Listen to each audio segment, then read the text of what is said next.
Okay, this is just a short little video on upgrading the chuck on my 7X lathe. This started out as the 7x10 lathe from Harbor Freight, which is actually in reality a 7x8. I've added the long bed onto it now, which adds 16 inches. Adds 6 inches to the center to center. I removed this morning the 3-inch chuck.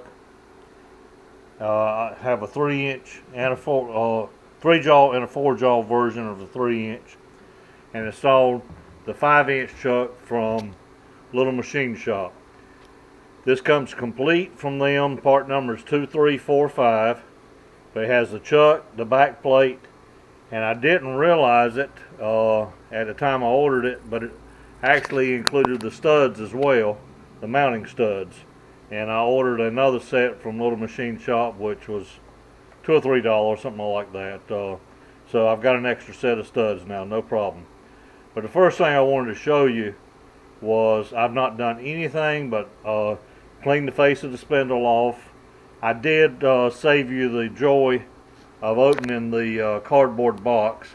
I'm amazed at how many videos that's on YouTube of people opening a cardboard box, show you how to open the box and what the contents are. But that's what the box looks like. I have no idea what the writing says on it. It may be telling me I've won the Chinese lottery. I don't know. But in any case, it was boxed up in that box, in a box from Little Machine Shop. Of course, it was covered in the shipping grease, and I also saved you the joy of watching me clean that off. But I took the jaws out, took the back plate off, cleaned all the spaces I could get to of the Cosmoline shipping grease. Got all that out, installed the jaws back in there, put a light coat of gear oil between the back plate and the chuck. Just that's not going to see daylight at all, so prevent a little rusting. But again, what I wanted you to see, I just simply mounted it on there, and if I can get the glare off, this is an indicator on a piece of drill stock.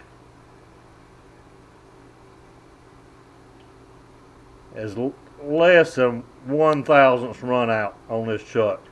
I'm tickled to death with that. The spec says should be no more than 3/1000ths.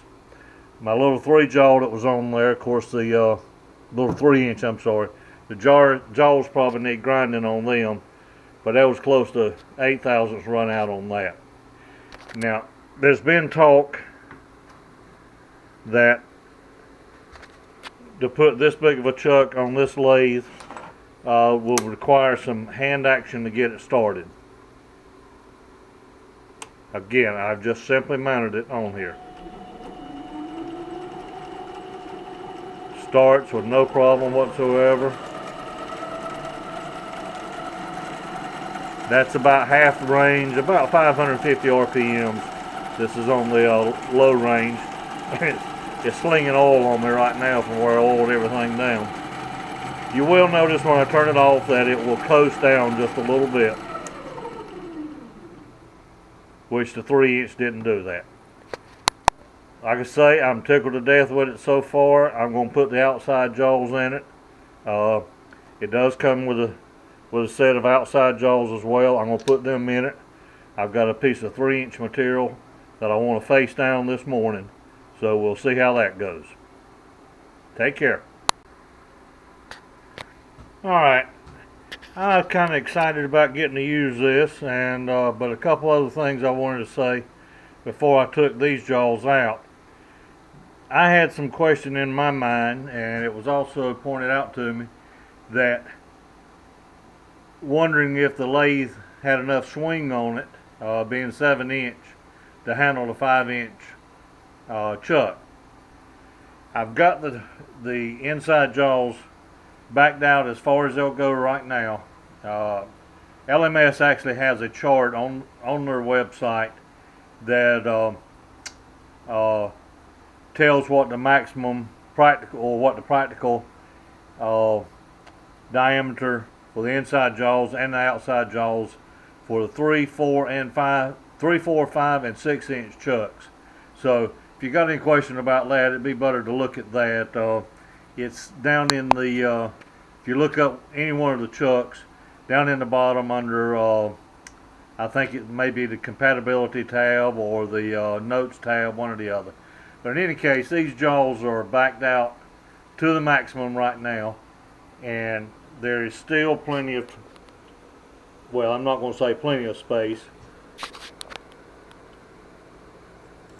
but there's a good 1/4 inch on the ways clearance on that. So the chuck you can use to its full capacity on a 7X platform.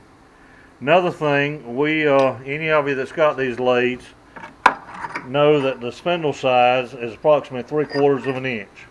However, the 3-inch chuck that comes with them, you've got a barrier on that. What I wanted to point out with this one is the size of the bore of the chuck and the back plate. The bore itself, I've got a piece of 1 3/16 here, and that goes through the chuck up to the back plate. So you got approximately 3 inches there, maybe 3.5 inches of that you can go 1 1/16. 1 inch is what the back plate is. And excuse me if I'm holding this camera by hand and I'm trying to point by hand with the same hand. But the back plate, the bore in it is just a little smaller than the chuck. Maybe at some point I'll put this over there on the mill, or even just do it right here with the boring bar, and open up this the back plate, the bore on it just a little bit more, but it will take a 1 inch. So a 1 inch will go on in for another 5/8 of an inch in there. So the bore in the chuck, to me, is a big added advantage as well.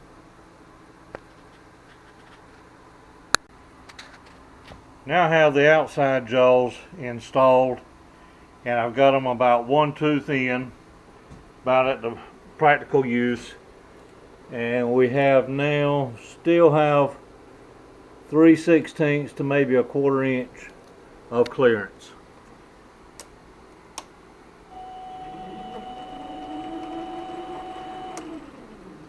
So again, the chuck is usable to its full capacity on a 7X platform.